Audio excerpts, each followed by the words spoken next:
L'eau du Nil, un sujet qui nous préoccupe, pas seulement en tant qu'Égyptiens, mais en tant que confrères africains. L'eau du Nil en Égypte et dans les pays du bassin du Nil, qu'est-ce que c'est l'eau verte, l'eau bleue, les défis auxquels nous faisons face, comment sauvegarder nos ressources en eau, toute la situation hydraulique en Égypte et en Afrique. Pour répondre à nos questions, nous avons le plaisir d'avoir avec nous l'ingénieur Tahani Mustafa, qui est directrice du secteur de l'eau du Nil au ministère de l'Irrigation. Ingénieur Tahani Mustafa, bienvenue avec nous. Merci, bonjour. Bonjour Madame Tahini. Alors, tout d'abord, pour commencer, on veut savoir, on est où maintenant, c'est-à-dire quelle est la situation hydraulique en Égypte? Eh bien, bonjour. Bon, pour commencer, nous devons dire que la situation hydraulique en Égypte, elle n'est pas très parfaite, parce que tout d'abord, il est très important de clarifier que 97% de nos ressources proviennent d'au-delà de nos frontières. C'est-à-dire, nous dépendons énormément sur l'eau du Nil, qui fait 55,5 milliards de mètres cubes. Eh bien, l'eau du Nil, elle provient des pays qui ne sont pas des pays égyptiens. Pourtant, nous faisons aussi beaucoup d'efforts pour essayer d'améliorer cette situation. Nous avons aussi comme ressources les eaux souterraines. Nous parlons d'à peu près 2,4 milliards de mètres cubes et des eaux de pluie qui varient de 0 à 1,3 milliard de mètres cubes sur la côte nord de l'Égypte. Alors, les ressources, elles sont très limitées. Nous faisons face à beaucoup d'enjeux qui sont très sérieux. Parmi eux, les changements climatiques, par exemple. C'est un des enjeux qui est très fort parce que nous sommes des victimes des changements climatiques à travers deux sources. La première, c'est l'élévation de l'eau des mers, ce qui cause certainement l'inondation d'une partie du delta dans le futur. Ceci va affecter de 4 à 8 millions d'habitants. Et ça aussi, ça aura des défis sur le secteur, beaucoup de secteurs, surtout le secteur agricole, par exemple. De l'autre côté, il y a aussi une très grande incertitude en ce qui concerne les ressources en eau, c'est-à-dire les débits du Nil, parce qu'il y a beaucoup de modèles de changement climatique qui fait des prédictions pour le débit du Nil. Quelques-uns disent qu'il y aura une très grande augmentation, quelques autres disent qu'il y aura une diminution, on parle de 30 à 70% de plus ou moins.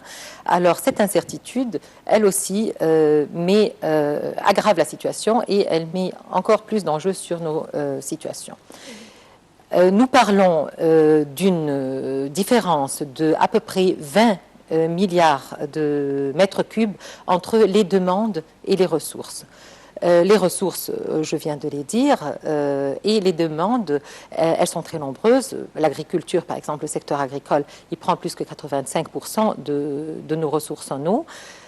Pour faire l'équilibre entre les ressources et les demandes, eh bien, nous avons la seule solution, c'est le recyclage et la réutilisation des eaux de drainage et des eaux municipales usées et traitées. Alors, certainement, cette réutilisation, elle est limitée. Nous avons aussi la croissance démographique qui est très rapide. Alors, aujourd'hui, on peut faire cet équilibre maintenant, mais on ne sait jamais comment ça sera en futur, surtout que nous sommes un pays, le dernier pays en aval, ce qui veut dire que nous sommes très sensibles à tous les projets de développement qui ont lieu au pays de l'amont. Le recyclage aussi a une implication sur la santé parce que la qualité d'eau, elle diminue normalement. Et malheureusement, c'est la situation en Égypte. Le quota de l'Égypte parmi les pays du bassin du Nil est le plus élevé et on a la plus grande croissance démographique et cependant on fait face toujours à une pénurie d'eau où on prévoit une pénurie en eau et il y a eu des discussions multiples de la part des confrères africains qui estiment quand même que le fait que l'Égypte a un quota plus élevé est peut-être injuste pour eux. Que faire, étant donné que l'Égypte même a fait l'objet d'une croissance démographique énorme? Est-ce qu'il y aurait d'autres moyens de se procurer l'eau de manière à ne pas compter uniquement sur le fleuve du Nil? Bon, alors votre question est très intéressante et elle a plusieurs faces. La première, c'est le fait qu'on dit que l'Égypte, elle a le plus grand quota du Nil. Eh bien, ici, on doit distinguer entre les eaux des pluies qui tombent sur le bassin et les eaux qui marchent qui coulent dans le fleuve. S'il y a deux expressions qui sont connues, ils sont deux termes, il y a l'eau verte et l'eau bleue. L'eau bleue, c'est tout simplement les eaux qui coulent dans les rivières, dans les lacs et dans la nappe phréatique. Pourtant, les eaux vertes, ce sont les eaux de pluie qui tombent sur les bassins. Nous devons dire qu'il y a une très très grande différence entre la pluviométrie en Égypte et la pluviométrie dans le reste des pays du bassin. Nous parlons par exemple de 0 à 1,5 milliard de mètres cubes en Égypte, en comparant avec un pays comme la République démocratique du Congo, où nous parlons de 3600 milliards de mètres cubes par an de précipitations. Alors, les eaux vertes, c'est toutes les eaux de pluie qui descendent sur le bassin. Nous parlons de 1660 à 1680 2 milliards de mètres cubes qui tombent dans le bassin. Parmi ces 1680 à 1660, uniquement 84 milliards de mètres cubes arrivent à Assouan. Ce qui veut dire que, en réalité, le quota de l'Égypte n'est pas du tout un grand quota parce que le quota d'Égypte est très minimal si on le compare avec les précipitations qui tombent sur le bassin. Le problème ici, c'est un problème de gestion. Les ressources en eau ne sont pas proprement gérées dans le bassin du Nil et c'est ce qui cause des pertes à travers la transpiration, l'évaporation et l'évapotranspiration. Par exemple, il y a trois sources, ça aussi je voudrais bien le clarifier. Il y a trois sources essentielles pour les eaux du Nil. Il y a le plateau des lacs équatoriaux, le plateau éthiopien et le plateau Bahr el-Ghazal au sud du Soudan. Le plateau éthiopien, il participe à 85% de nos ressources. Le plateau équatorial, il participe à 15%. Pourtant, le plateau Bahr el-Ghazal, c'est 0 milliard de mètres cubes. C'est-à-dire, toute l'eau qui descend sur Bahr el-Ghazal est perdue dans les marécages. Alors, le fait de dire les 55,5 milliards de mètres cubes qui ont provenu de la construction du haut barrage, ce quota est très minimal si on le compare avec les ressources et les pluies qui tombent sur le pays du bassin. Ça, c'est d'un côté. De l'autre côté, comment faire face à ces enjeux? Eh bien, comme je viens de le dire, c'est le recyclage. Ça, parce que ce que nous pouvons contrôler, c'est ça.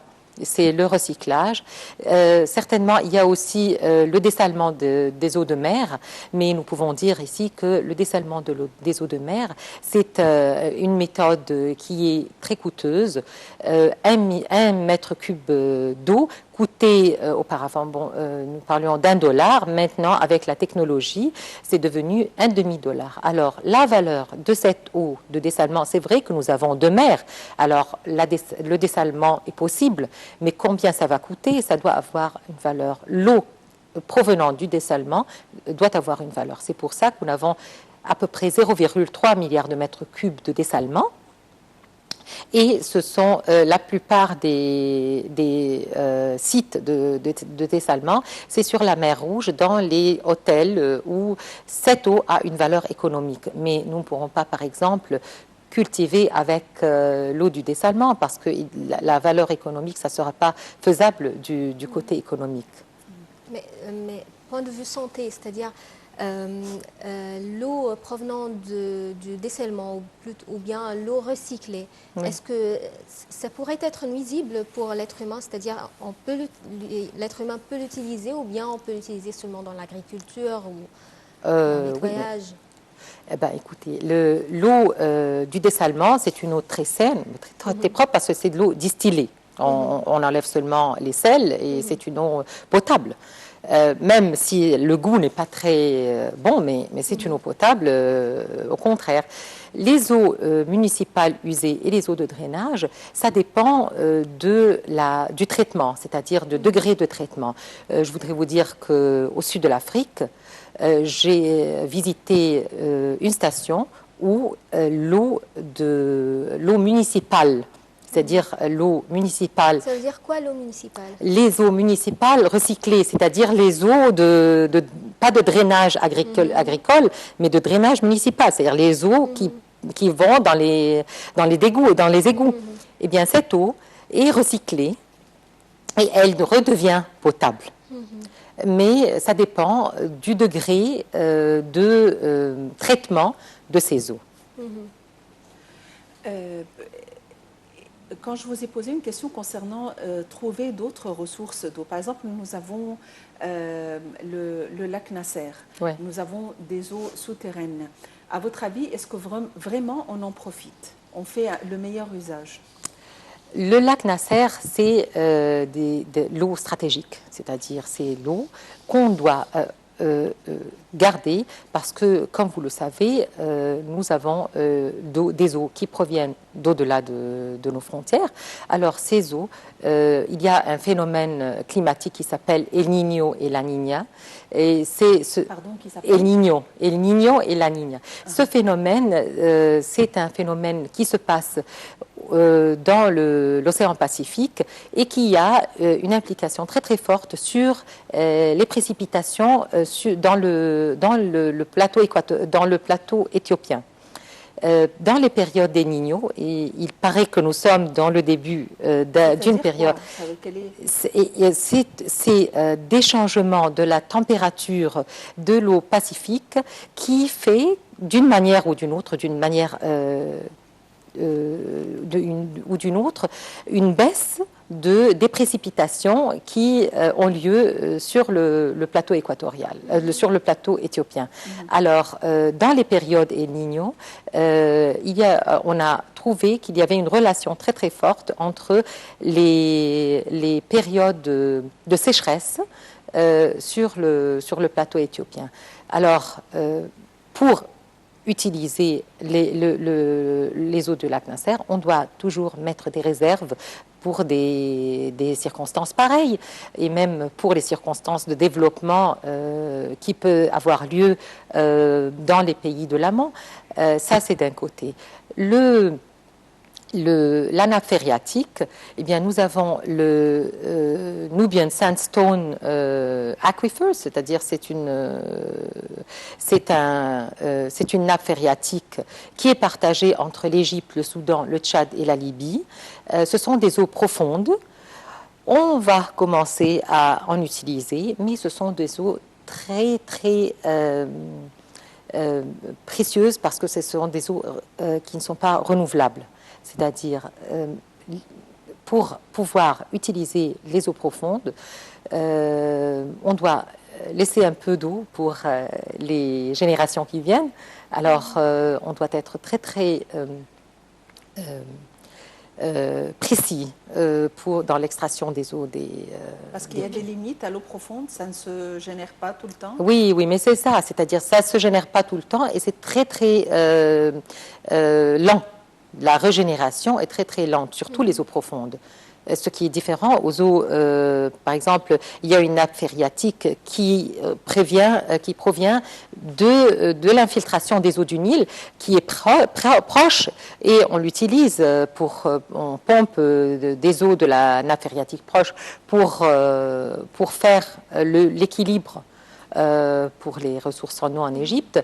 Mais les eaux profondes, elles existent, mais on essaye de limiter l'extraction des eaux profondes. Ingénieur Taheni Mustafa, maintenant vous dites qu'on fait face à une situation critique et qu'on s'attend aussi à une pénurie d'eau. Alors, les citoyens ne sont pas au courant. Ils ne savent pas de tout ce qui se passe. Peut-être les gens qui sont cultivés, qui lisent beaucoup, savent tout ça, mais les autres, les pauvres, ne savent pas tout ça. Ils ne sont pas au courant. Alors, comment les prévenir? Quels sont les conseils qu'on peut leur dire pour qu'ils commencent à faire attention, à ne pas gaspiller l'eau partout comme ça? Oui. Bon, c'est-à-dire je ne suis pas totalement d'accord avec ce que vous dites parce que ça fait maintenant plus que 5 ou 6 ans que le problème de l'eau et les défis que nous sommes en train auxquels nous sommes en train de faire face, c'est devenu c'est-à-dire le sujet dont parle tout le monde, même les pauvres. Peut-être dans 10 ou 15 ans, personne ne pensait, puisque le Nil est là et il coule, nous sommes en paix et tout va bien. Mais dans ces dernières années, la situation est devenue beaucoup plus différente, surtout avec la construction du Renaissance Dam. Le barrage Renaissance, bien les gens sont maintenant au courant. Et moi, je vois que même les gens qui sont très très simples et qui ne sont pas du tout cultivés, maintenant, on demande à la rue, vous travaillez dans le ministère des Ressources en eau, eh bien dites-nous, est-ce que nous allons survivre avec ce qui se passe ou pas? Alors, la sensibilisation, c'est très important. Vous aussi, vous avez un très grand rôle à jouer dans ce domaine. Mais en fait, jusqu'à maintenant, on trouve dans les endroits publics, si on passe aux toilettes, par exemple, on trouve des robinets ouverts, toujours, même ici à la télévision. Les femmes qui viennent nettoyer, par exemple, elles laissent les robinets ouverts. Il doit y avoir des lois pour ça. Il y a des lois, mais ces lois, malheureusement, elles ne sont pas activées et les lois sont là pour la qualité d'eau et pour le gaspillage. Mais qui applique ces lois? Alors, moi, je vois que chaque personne est responsable de ça. Si vous voyez quelqu'un qui gaspille l'eau, eh bien, chaque personne a un rôle à jouer ici. Nous avons tous un rôle à jouer.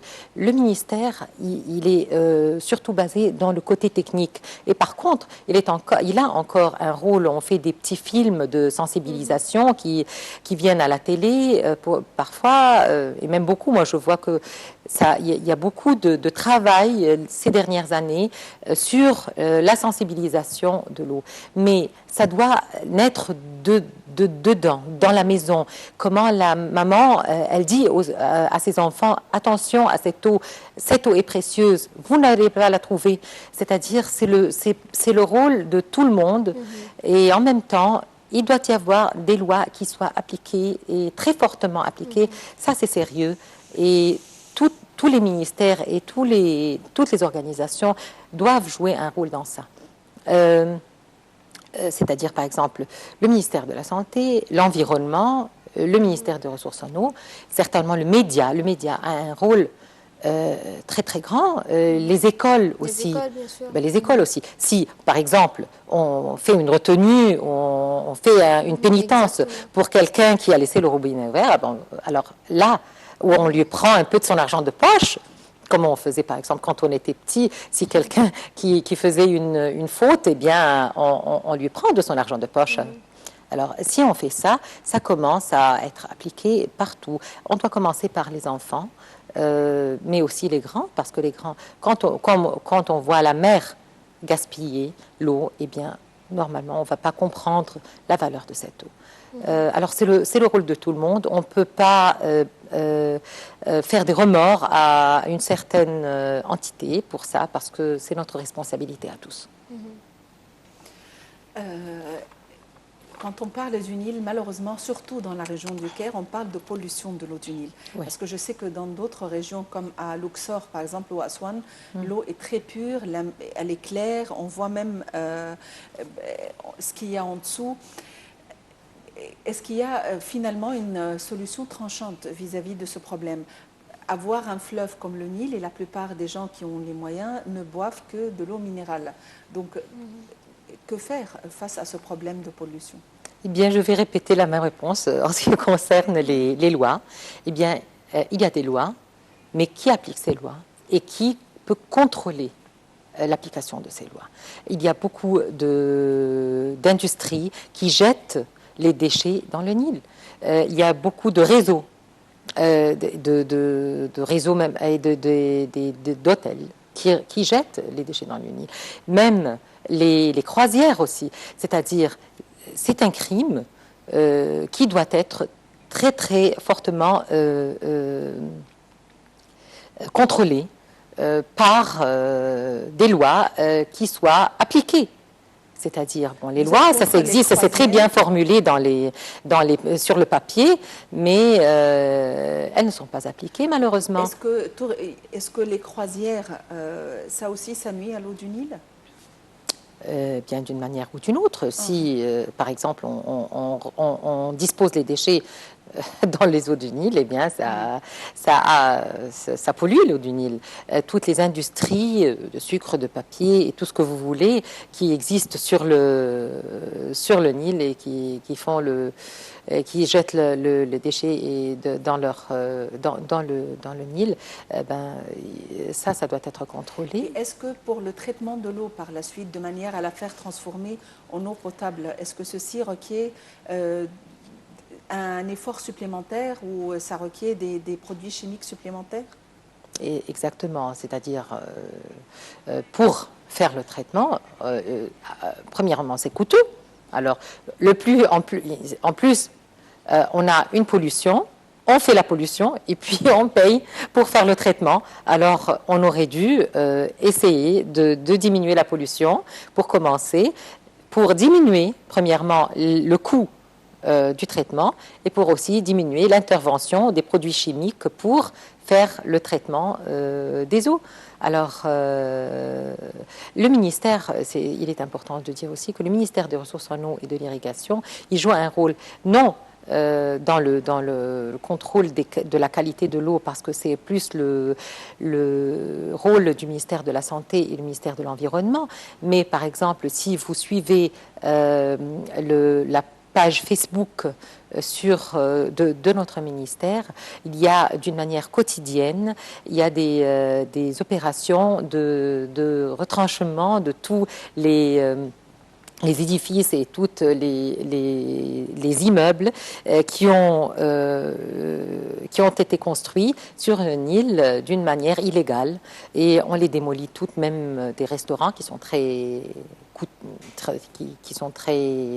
chers et tout ça. Alors nous sommes en train de faire ça pour faire la clarification du fleuve, mais c'est un travail collectif. C'est un devoir collectif, que tout le monde doit jouer son rôle dedans.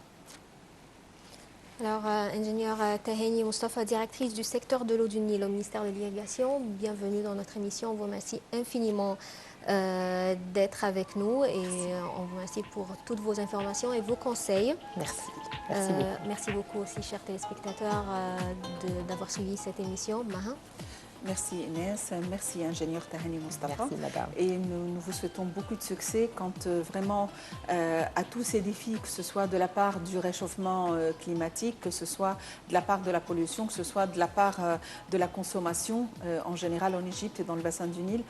Votre tâche est difficile. Donc on vous souhaite une bonne chance. Priez pour nous, on en a besoin. Bonne chance et bon courage. Merci, au revoir. Alors, merci à tous, et comme Inès l'a dit, il faut faire attention, il faut être vigilant et que chacun fasse attention à chaque goutte d'eau, parce que vraiment c'est cher. Alors, commencez par vous-même et par votre famille, par vos enfants. Et sinon, passez une très agréable journée et Maha vous retrouve dans une demi-heure, je pense, pour une nouvelle édition de la Revue de la Presse internationale. Passez une très agréable journée, au revoir.